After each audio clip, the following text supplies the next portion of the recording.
This boarding pass looks fraudulent.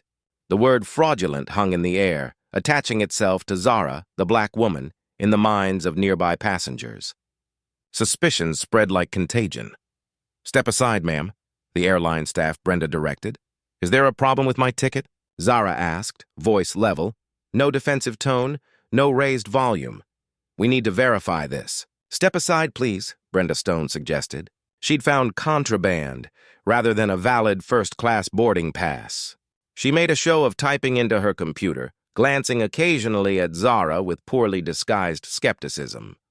Soon, Captain Victoria Westbrook entered and slapped Zara hard across the face.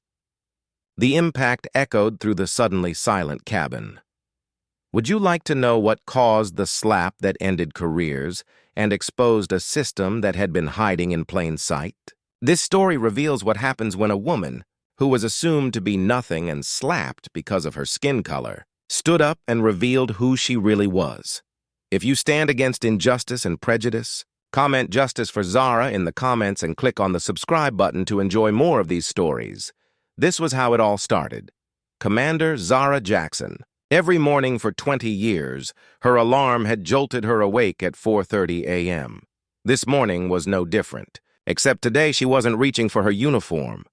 One day without the badge, she told herself, sliding open her closet door. After decades of representing her department, today she'd travel as herself. Just another passenger heading to Chicago for the National Police Chiefs Conference. Her fingers hesitated between outfits before settling on comfortable clothes. "No one needs to know who I am today," she thought. Checking her travel app, the notification had surprised her yesterday. "Congratulations, your first-class ticket is ready." Zara smiled, tucking her police chief's badge into an inner pocket of her carry-on. "Won't need this today," she whispered, not knowing how wrong she was. Across town, in the gleaming pilot's briefing room of Atlantic Airways, Captain Victoria Westbrook commanded attention. "We're seeing a disturbing trend in passenger demographics," she remarked to flight attendant Melissa Parker, her voice just low enough for privacy. "The airline is letting just anyone into first class these days." Melissa nodded, understanding the unspoken message. "Don't worry, Captain. I know exactly how to handle them when they try to sit where they don't belong." Tori straightened her already perfect uniform. "That's why I requested you for first class, Melissa. You understand our clientele. The standards we maintain aren't just about service. They're about preserving a certain atmosphere." Their laughter carried across the room as diverse crew members exchanged glances. They knew what was coming, but on this particular Tuesday morning, on Flight 1143 to Chicago, the ending would be different. The terminal at Newark International bustled with morning travelers, a sea of humanity rushing to destinations unknown. For most, it was just another Tuesday. For Zara Jackson, it was about to become the most documented example of racial profiling in aviation history. At the airport, Zara noticed a Hispanic family, mother, father, 3 young children, struggling with the airport directory. Confusion etched across their faces as they tried to decipher gate numbers in their limited English. Without hesitation, Zara approached them and offered help in fluent Spanish, a skill she had developed during her community policing years. The family's relief was immediate as she translated gate information and pointed them toward their destination. The mother grasped Zara's hand in gratitude, and for a moment, Zara remembered why she had entered public service 2 decades ago. To help people navigate systems not designed with them in mind. This simple act of kindness caught Captain Victoria Westbrook's eye as she strode through the terminal, pilot's cap tucked under her arm, authority radiating from her pressed uniform. She paused, observing the interaction with narrowing eyes. "When you're finished," Tori called out, not even waiting for Zara to turn around. "Clean up that spill near the lounge. It's been sitting there for 20 minutes. Her voice carried the unquestioned expectation of immediate compliance. Zara straightened, recognition dawning. "I'm a passenger," she explained calmly, "not an airport employee." No anger in her voice, no indignation, just a simple correction of fact. Tori's expression didn't change. No embarrassment, no apology. Instead, her lip curled slightly. "You all look the same in this terminal," she muttered, loud enough to be heard. before continuing her privileged path through the concourse. The words hung in the air like smoke. The Hispanic father looked at Zara with concern, understanding crossing cultural barriers. He'd heard such comments before, perhaps directed at him, but Zara just took a deep breath. 20 years in law enforcement had taught her which battles to fight. This one, she decided, wasn't worth it. Not yet. 15 minutes later, Zara approached the security checkpoint.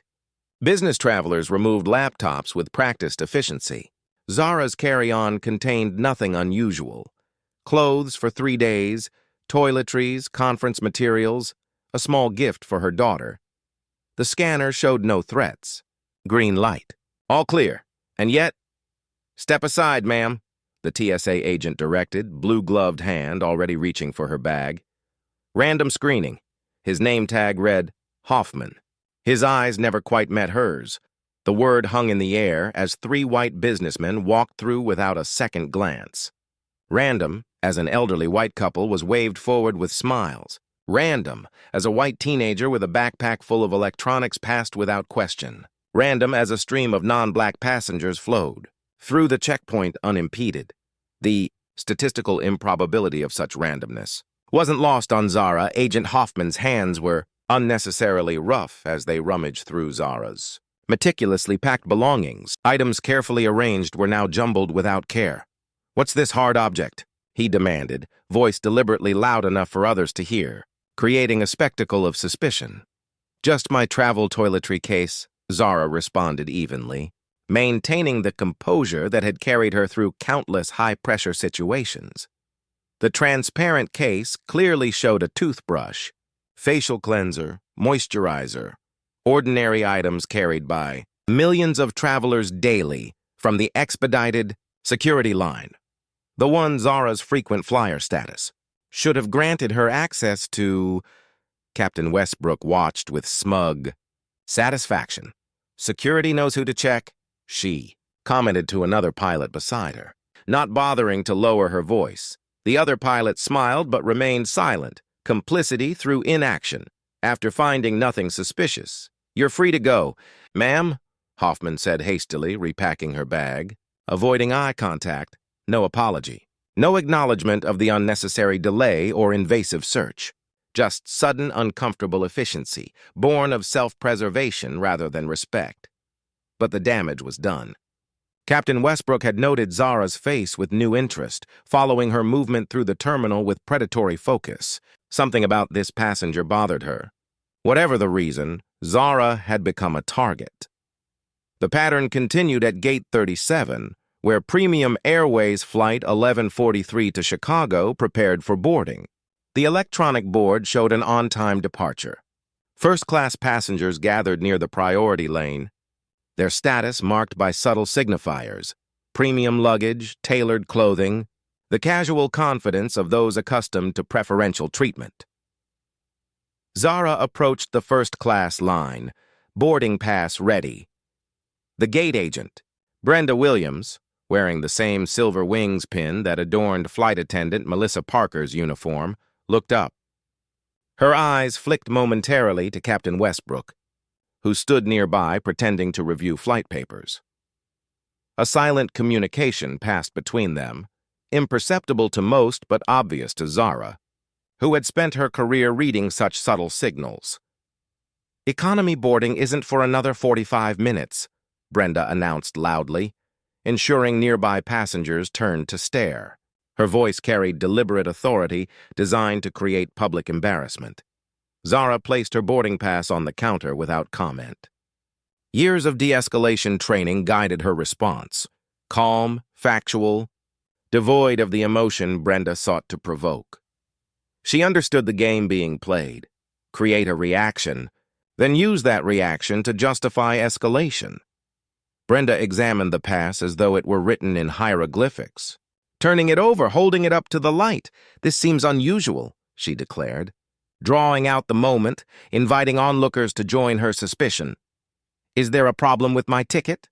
Zara asked, voice level, no defensive tone, no raised volume. Nothing that could be mischaracterized as aggressive or confrontational, terms so often applied to black passengers who merely questioned mistreatment. We need to verify this. Step aside, please. Brenda's tone suggested she'd found contraband rather than a valid first-class boarding pass. She made a show of typing into her computer, glancing occasionally at Zara with poorly disguised skepticism. While Zara waited, 5 white passengers approached the same counter. Each received a cursory glance at their documents. A smile, a have a wonderful flight.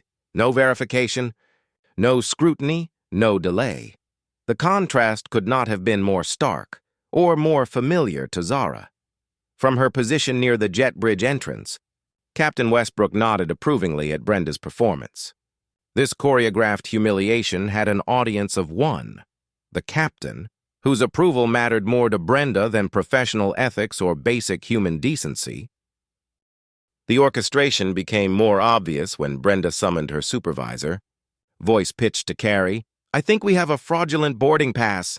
The word fraudulent hung in the air, attaching itself to Zara in the minds of nearby passengers.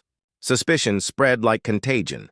The supervisor, Michael Chen, 15 years with the airline, approached with the weariness of someone who had seen this scenario before.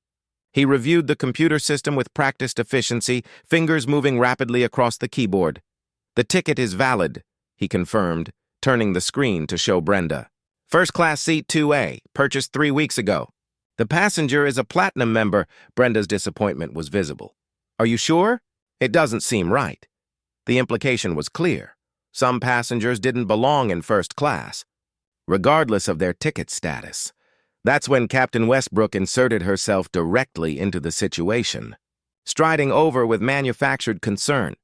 "Is there an issue with boarding?" she asked, as though she hadn't been monitoring the situation from the beginning. Her captain's uniform carried weight, the ultimate authority on this aircraft. Her word was nearly law while in command. "This woman has what appears to be a first-class ticket," Brenda explained, emphasis revealing her skepticism.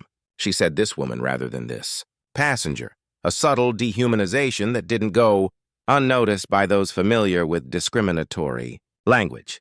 Captain Westbrook took the boarding pass from Michael's hand without asking, "How exactly did you obtain this?" she demanded of Zara. "These are expensive." The question itself revealed the assumption that Zara couldn't possibly afford such luxury, that her presence in first class required explanation, that she must justify her right to occupy the space. "I bought it with my money," Zara replied, adding pointedly, "Not that it's relevant." Her tone remained professional, but the additional comment revealed the first crack in her patient facade. "Well, we need to verify your payment method," Captain Westbrook insisted. "Fraud is common." She emphasized the word fraud, ensuring nearby passengers associated it with Zara. Fraud is common, but the verification only seemed necessary for some passengers, didn't it? The selective enforcement, the disparate treatment, the pattern so clear it might as well be painted in neon lights. Michael shifted uncomfortably, professionalism warring with self-preservation. Working for an airline meant respecting the captain's authority. But his training also included non-discrimination policies. "Captain, the ticket is confirmed in our system," he said, trying to resolve the situation without direct confrontation. "I'm responsible for flight security," Captain Westbrook responded, the weight of her uniform backing her words. "I want this verified again. Not a request, a command." Another 10 minutes passed. 10 minutes of deliberate delay. 10 minutes of quiet humiliation as other passengers continued boarding. 10 minutes of Zara standing aside while her right to travel was questioned. Some passengers glanced her way with curiosity or sympathy. Others avoided eye contact, witnessing the discrimination, but unwilling to intervene. A call was made to customer service. Zara's account was verified again, her platinum status confirmed. Every possible verification performed while she stood waiting. Dignity intact, despite the orchestrated effort to undermine it, finally cleared to board, Zara walked down the jet bridge, aware of Captain Westbrook following closely behind her. The confrontation wasn't over. It was merely changing venues. The narrow confines of the jet bridge created a perfect stage for the next act. Semi-private, few witnesses, Zara isolated from potential allies, just before the aircraft door, Captain Westbrook made her move. "This bag is oversized," she declared suddenly, grabbing Zara's standard carry-on, the same bag thousands of passengers brought on board daily without comment. The same bag that had accompanied Zara on 87 flights over the past 3 years without issue. "Please don't touch my personal belongings," Zara requested, voice firm but controlled. A reasonable boundary, professionally stated. But Captain Westbrook's authority had been challenged 3 times now. In the terminal, by Zara's valid first-class ticket, and now by her request for basic respect. In the captain's world, such challenges could not stand, especially from someone she deemed inferior. The captain's response was immediate and violent. She yanked the bag with unnecessary force, causing it to spill open, contents scattering across the jet bridge floor, Zara's neatly folded clothes, conference materials, toiletry bag, the snow globe for her daughter now rolling toward the edge of the walkway. "What are you hiding in here?" she demanded, kicking the toiletry bag aside with her polished shoe. The accusation was baseless. The bag had passed security screening, had been verified multiple times. But the humiliation was the point, power exercised simply because it could be. "Nothing," Zara responded, maintaining her composure, even as several passengers pulled out phones to record the escalating situation. "You're being aggressive now," Captain Westbrook claimed. The classic inversion, portraying the calm black woman as threatening while her own actions became increasingly volatile. It was a tactic Zara had seen countless times in her law enforcement career. Aggressors claiming victimhood, authority figures manufacturing threats where none existed. Zara bent to collect her belongings, dignity intact despite the deliberate humiliation. The snow globe had stopped just short of falling. Her conference materials spread across the floor. Her private possessions now public spectacle. "I'll be filing a complaint," she said quietly, knowing the words themselves carried little weight in a system designed to protect those with authority. What would you do if you were discriminated against at the airport? Would you record it or look away pretending it isn't happening? Share your thoughts in the comments, and don't forget to subscribe to enjoy this story more. After navigating the gauntlet of random screening, verification delays, and baggage violation, Zara finally boarded the aircraft. Her shoulders relaxed slightly as she located seat 2A. Window seat. First row, the premium position she had legitimately purchased. A small victory after 30 minutes of calculated harassment. She settled into the seat, stowing her now disheveled carry-on beneath the seat in front of her rather than in the overhead bin. A defensive choice, keeping her belongings close after Captain Westbrook's invasive search. The snow globe for her daughter, miraculously unbroken, remained clutched in her hand before she carefully wrapped it in a scarf and placed it in her bag.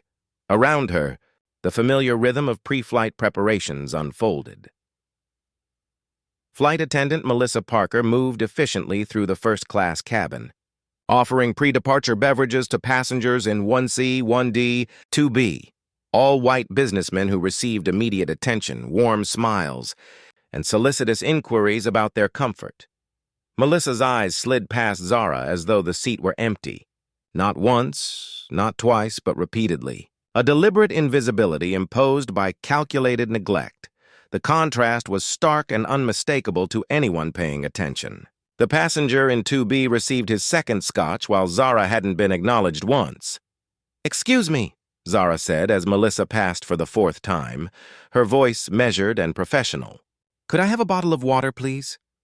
Melissa continued her path down the aisle without pausing, without turning, without the slightest indication she'd heard the request. Performance of deafness was flawless. She responded immediately. To a question from 3B moments later, Zara watched this choreography of discrimination with the trained eye of someone who had documented countless cases of selective treatment, of who got served, who got ignored, who got the benefit of the doubt, who got presumed guilty. The only difference today was that she was experiencing it firsthand rather than reviewing evidence after the fact. 5 minutes passed. Melissa distributed hot towels, skipping seat 2A. She took drink orders for the flight, skipping seat 2A. She offered magazines, skipping seat 2A. The message was unmistakable. You are not worthy of service. You do not belong here. Your comfort does not matter. Zara pressed the call button above her seat, the universal signal for requesting flight attendant assistance. Within seconds, Melissa reached up and deactivated it. Without a word, without even looking at Zara, she continued her preparations as though nothing had happened. The passenger in 2B, a middle-aged white man in an expensive suit, observed this exchange with growing discomfort. "Excuse me," he said to Melissa as she handed him a warm towel. "The woman next to me has asked for water 3 times. Could you please help her?" Melissa's smile tightened almost imperceptibly.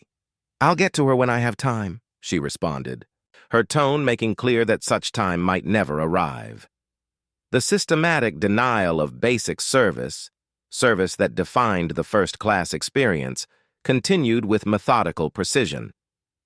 Each denied request, each ignored gesture, each act of erasure contributing to the message, "You are unwelcome here."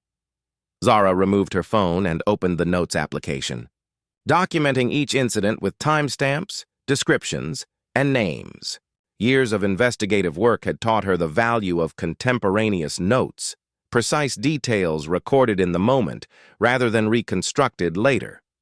She didn't know yet how these notes would be used, but 20 years of law enforcement instinct told her to preserve the evidence. Her methodical documentation was interrupted by a familiar figure appearing at the front of the cabin. Captain Victoria Westbrook had entered for what she announced as a routine pre-flight safety check. Yet in 15 years of frequent flying, Zara had never once seen a captain perform such an inspection of the passenger cabin. This was no routine check. This was the continuation of targeted harassment that began in the terminal. Captain Westbrook's eyes scanned the first-class cabin before locking on to Zara. Her expression hardened, lips pressing into a thin line of disapproval. She approached with deliberate slowness, stopping directly beside seat 2A. "There must be some mistake," she announced loudly, ensuring other passengers could hear. The statement wasn't directed at Zara, but at the cabin generally, as though her presence was a system error rather than a legitimate passenger. "There's no mistake," Zara responded calmly. "This is my assigned seat." She gestured toward the boarding pass still in her hand, evidence of her right to occupy the space. Captain Westbrook's voice rose, abandoning all pretense of professionalism. "People like you don't belong in first class on my aircraft." The statement hung in the air, explicit, undeniable, witnessed by a cabin full of passengers who visibly recoiled at the naked prejudice. Shock rippled through the first-class cabin. A woman in 1B audibly gasped. The businessman in 2B shifted uncomfortably. A couple in row 3 exchanged worried glances. In the age of viral videos and career-ending moments captured on smartphones, such blatant discrimination seemed almost anachronistic. Yet here it was, unfolding in real time, with the captain's authority lending it institutional weight. Zara's expression remained composed, but her question cut to the heart of the matter. "What exactly do you mean by people like me?" The question was a trap, and they both knew it. There was no non-discriminatory answer possible.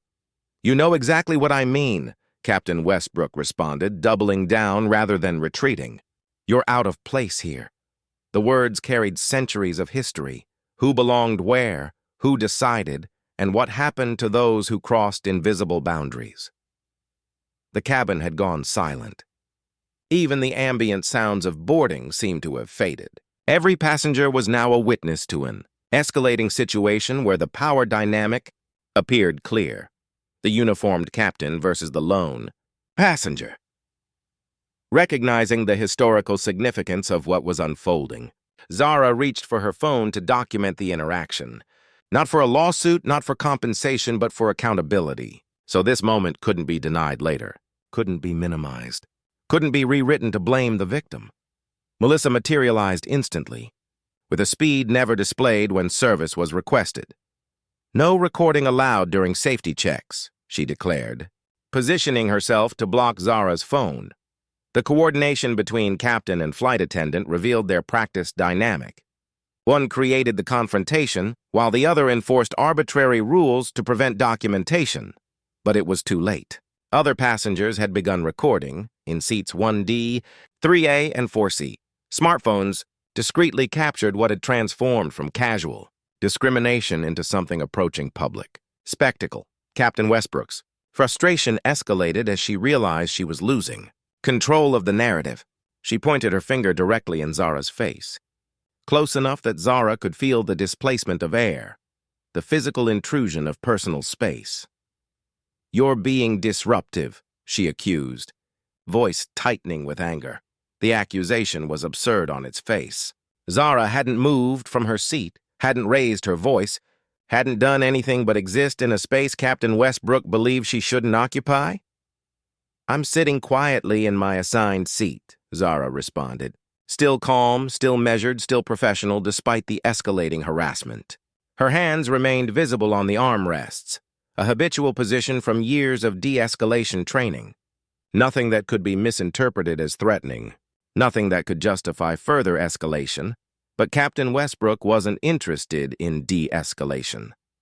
"Your tone and body language are aggressive and threatening," she claimed, manufacturing a reality that existed only in her perception. It was a familiar tactic to anyone who had studied or experienced racial profiling. Interpret neutral behavior as threatening when performed by certain bodies. The businessman in seat 2B, who had witnessed the entire interaction from less than 2 feet away, finally intervened. "She hasn't moved or raised her voice," he said, addressing Captain Westbrook directly. "Stay out of this," Captain Westbrook snapped, her authority now openly challenged by a passenger she would typically treat with deference. "She's creating a hostile environment." The irony of the statement was lost on no one present. The only hostility emanated from the captain herself. The atmosphere was tense solely because of her escalating behavior. Zara recognized the dangerous trajectory of the situation. "The only hostility is coming from you and your staff," she stated factually, her voice still calm but direct. The truth of the statement, validated by every witness present, pushed Captain Westbrook past her breaking point. "That's it," she declared, face flushing with anger. "Melissa, call security to remove this passenger." Melissa moved to the cabin intercom with practiced efficiency. The same efficiency, notably, absent when service was requested. "Security. To first class," she announced. "Disruptive passenger." The words echoed through the aircraft, transforming a first-class seat into a crime scene, a paying passenger into a suspected threat. 3 minutes passed. Intense silence. Captain Westbrook stood guard as though Zara might attempt escape, though she hadn't moved from her seat. Passengers continued recording discreetly, documenting what many already recognized as a career-ending abuse of authority. 2 airport security officers arrived at the aircraft door. Expressions professional but confused, they scanned the cabin. They saw no disruption, only a composed black woman sitting quietly in 2A, while the captain hovered nearby, visibly agitated. "Remove her immediately," Captain Westbrook demanded, gesturing toward Zara. "She's threatened my crew." The accusation was not merely false, but impossible to reconcile with the calm scene before them. "I've done nothing wrong," Zara stated quietly. "This is racial profiling. There she goes, playing the race card," Captain Westbrook exclaimed, voice rising to a near shout. The phrase itself, dismissing documented discrimination as imaginary, revealed more than any witness testimony could about her perspectives and prejudices. The security officers exchanged glances, ready to use their position in what had clearly become a tense situation. But Zara reached slowly, deliberately, toward the inner pocket of her jacket. "Perhaps my identification will clarify," she began, her movement unhurried, telegraphed, non-threatening. But Captain Westbrook's reaction was immediate and shockingly disproportionate. With no warning, she slapped Zara hard across the face. The impact echoed through the suddenly silent cabin. "She's reaching for a weapon," the captain shouted, the justification following the violence rather than preceding it. Time seemed to suspend in the aftermath of the assault. Passengers frozen in disbelief. Security officers momentarily paralyzed by the unexpected escalation. Melissa's hand covering her mouth in belated recognition that a line had been irrevocably crossed. Zara, cheek stinging from the blow, slowly and deliberately completed the motion interrupted by violence. From her jacket pocket, she produced not a weapon, but a badge. Not just any badge, but one instantly recognizable to anyone in law enforcement. She held it up without speaking, letting the gold shield and identification card speak for themselves. The silence stretched. 1 beat, 2 beats, 3, as recognition dawned across multiple faces simultaneously. The senior security officer broke the silence, voice cracking slightly with disbelief. Chief Jackson of the Metropolitan Police.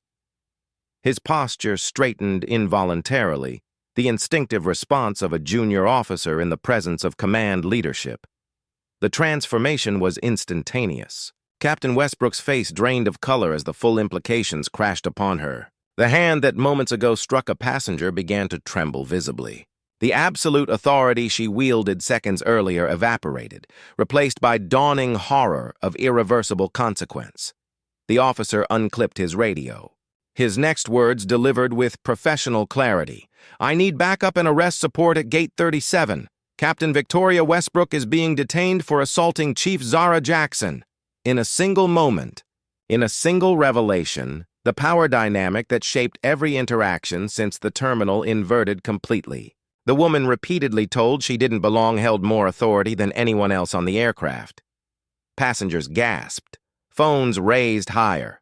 The truth had been revealed in full view. Within hours, Captain Westbrook was led through the terminal in handcuffs, her uniform, once a shield against accountability, now a stark backdrop for her downfall. News cameras swiveled. Social media lit up. Flying while black became the #1 trending topic worldwide. At police headquarters, Zara gave her statement with calm precision, backed by contemporaneous notes and dozens of passenger recordings. At federal level, the FAA suspended Westbrook's license pending investigation, a move usually reserved for substance abuse or severe safety violations. Within days, Premium Airways fired multiple staff members involved in the coordinated harassment: gate agent Brenda Williams, flight attendant Melissa Parker, and others whose discriminatory patterns were uncovered. The airline issued a $40 million class action settlement and announced sweeping reforms: blind boarding systems, mandatory bias training, anonymous reporting tools, and automatic preservation of security footage whenever complaints were filed. In court, Westbrook pled guilty. She received probation, community service, mandatory anti-bias training, and most devastating of all, a lifetime ban from the aviation industry. Zara Jackson, meanwhile, turned her ordeal into systemic change. She testified before federal committees, spoke at aviation academies, and led a joint task force rewriting industry standards. Her message was simple but powerful. Authority requires accountability. The uniform you wear is not a shield against consequences. It is a reminder of your obligation to those you serve. Her daughter, inspired not by the ordeal, but by her mother's response to it, enrolled in flight school. 1 year after Flight 1143, passengers from that day gathered in a hotel near the airport. They shared reflections, how witnessing injustice changed them, how silence was no longer an option.